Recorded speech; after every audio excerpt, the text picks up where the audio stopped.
Why do we hear so much about math and physics prodigies, but barely any about chemistry geniuses? Simply put, math and physics have no upper limits.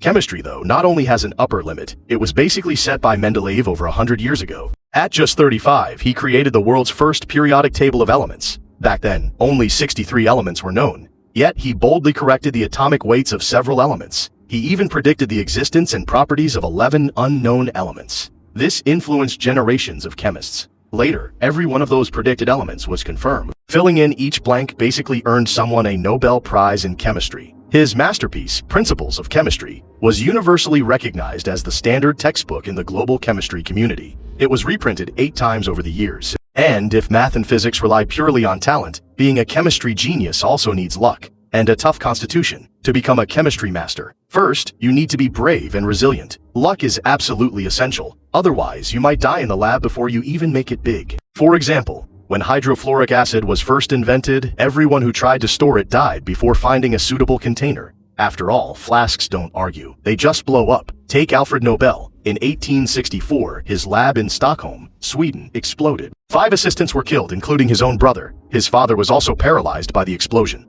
In 1865, his factory in Hamburg, Germany blew up, causing huge property damage. Then in 1866, his factory in San Francisco, USA exploded, killing 15 people. Countless smaller explosions followed. Countries had to make special rules banning him from doing experiments on land. He had to move his work to a ship. Second, luck plays a big role in chemistry experiments. You might work hard for a lifetime trying to synthesize something, but a total newbie could get it right on their first try. Sometimes you use the exact same materials, equipment, and steps, but the results are completely different. Chemistry is just like that. It makes no sense at all. What is even more absurd, chemistry experiments sometimes involve superstition. Lab workers and coders too often use spiritual methods for materialistic experiments. They do superstitious rituals while doing scientific research. If there is a step only a certain senior colleague can do, even if they danced a lion dance before the experiment, you'd better do the same. Edison shared the only graduate student in our lab, including PhDs, who has published papers purifies proteins in a specific way.